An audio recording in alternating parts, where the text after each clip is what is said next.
Assalamualaikum warahmatullahi wabarakatuh. Nama saya Qurratu Aini binti Muhammad Noor. Nombor student 2023301349. Jadi hari ini saya nak berkongsi berkaitan wanita dan juga tabaruj. Hiasan kecantikan yang merupakan fitrah wanita itu adalah asalnya baik dan mempunyai asas daripada syarak.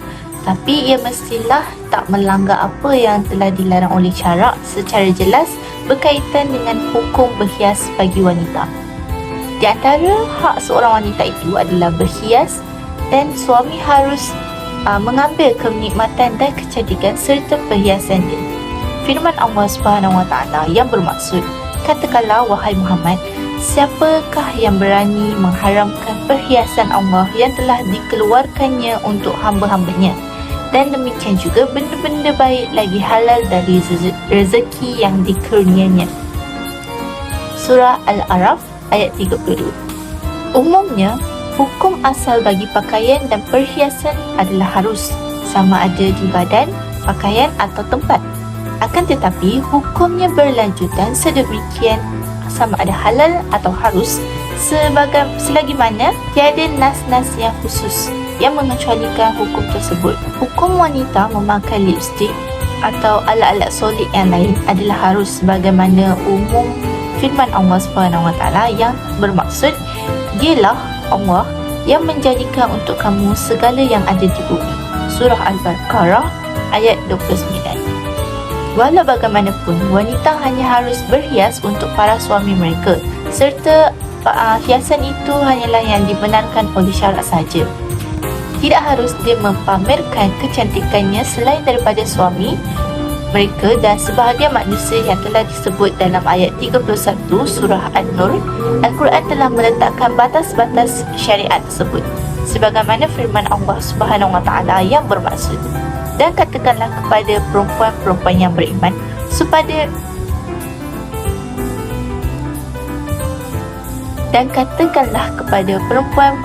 beriman supaya menyekat pandangan mereka daripada memandang yang haram dan memelihara kehormatan mereka, dan janganlah mereka memperlihatkan perhiasan tubuh mereka kecuali yang zahir daripadanya, dan hendaklah mereka menutup belahan leher bajunya dengan tudung kepala mereka, dan janganlah mereka memperlihatkan perhiasan tubuh mereka selain kepada suami mereka atau bapa mereka atau bapa mertua mereka atau anak-anak mereka atau anak-anak tiri mereka atau saudara-saudara mereka atau anak bagi saudara-saudara mereka yang lelaki atau bagi saudara-saudara mereka yang perempuan atau perempuan-perempuan Islam atau hamba-hamba mereka atau orang gaji dari orang-orang lelaki yang telah tua dan tidak berkeinginan kepada perempuan atau kanak-kanak yang belum mengerti tentang aurat perempuan, dan janganlah mereka menghentakkan kaki untuk diketahui orang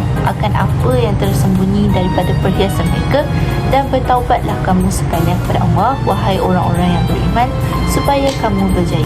Syekh Al-Sa'di menafsirkan kecuali daripada yang zahir daripadanya pada ayat tersebut sebagai pakaian yang zahir, iaitu yang biasa dipakai menurut adat setempat, dengan syarat pakaian tersebut tidak membawa kepada timbulnya fitnah.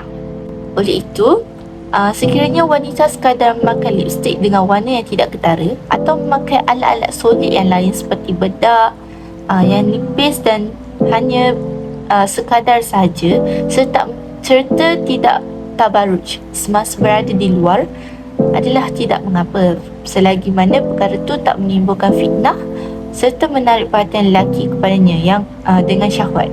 Ayat ini agama Islam sangat menekankan soal kekemasan dan kecantikan sebagaimana riwayat Ibni Mas'ud bahawa Nabi Muhammad SAW bersabda, sungguhnya Allah itu cantik dan sukakan kepada kecantikan. Hadis riwayat Muslim. Jadi di sini apa itu maksud tabaruj? Tabaruj ialah berhias secara berlebih-lebihan.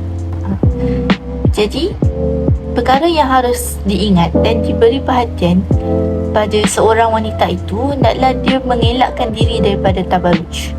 Imam Al-Shawkani menyatakan bahawa Al-Tabarruj ialah menampakkan atau mempamerkan perhiasan dan kecantikannya bagi mata-mata, iaitu mata-mata lelaki untuk menikmatinya.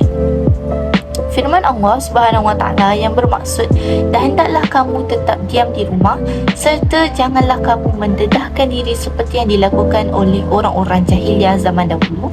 Surah Al-Ahzab ayat 33. Syekh Al-Maraghi menyatakan di dalam kitabnya bahawa larangan untuk mempamerkan perhiasan diri dan kecantikan wanita kepada kaum lelaki seperti yang dilakukan oleh kaum wanita pada zaman Zahiliyah sebelum kedatangan Islam.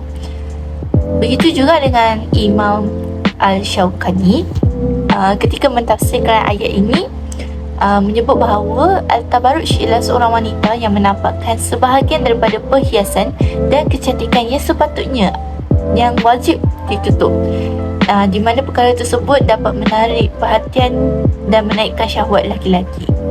Pamerkan perhiasan dan kecantikan kepada sesiapa yang tidak sepatutnya dilihat, seperti memakai pakaian yang ketat untuk pamerkan bentuk badan atau selainnya, dan disebabkan itulah dapat menaikkan syahwat dan nafsu orang yang memandang, maka ijma' para ulama adalah haram melainkan kepada suaminya sahaja. Kita katakan juga perbuatan tabarruj ni ialah bila wanita memakai alat-alat solid secara berlebih-lebihan, di mana perkara tersebut dapat menarik perhatian lelaki ajnabi kepadanya dan menimbulkan fitnah. Perkara ini dilarang dan ditegah dalam agama. Adapun memakai lipstik atau alat-alat solid yang lain sekadar nampak kemas dan tidak selikih, berseri, tidak kusam serta bukan tujuan untuk menarik perhatian lelaki adalah tidak mengapa. Sebagai kesimpulannya, hukum asal bagi pakaian dan perhiasan adalah harus sama ada di badan, pakaian atau tempat. Akan tetapi hukumnya akan bertukar menjadi halal atau harus selagi mana tiada nas-nas yang khusus untuk mencualikan hukum asal tersebut. Jadi tidak mengapa jika seseorang wanita itu ingin memakai alat solid seperti lipstik semasa berada di luar rumah dengan syarat tidak berlebihan dan tidak tabarruj. Selain itu, perkara tersebut akan menjadi harus selagi mana tidak menimbulkan fitnah serta menarik perhatian lelaki kepadanya dengan syahwat. Walau bagaimanapun, wanita muslimah itu juga mestilah ingat bahawa berlebihan bagi hiasan seorang wanita adalah diharuskan hanya kepada suami sahaja. Itu sahaja daripada saya. Terima kasih.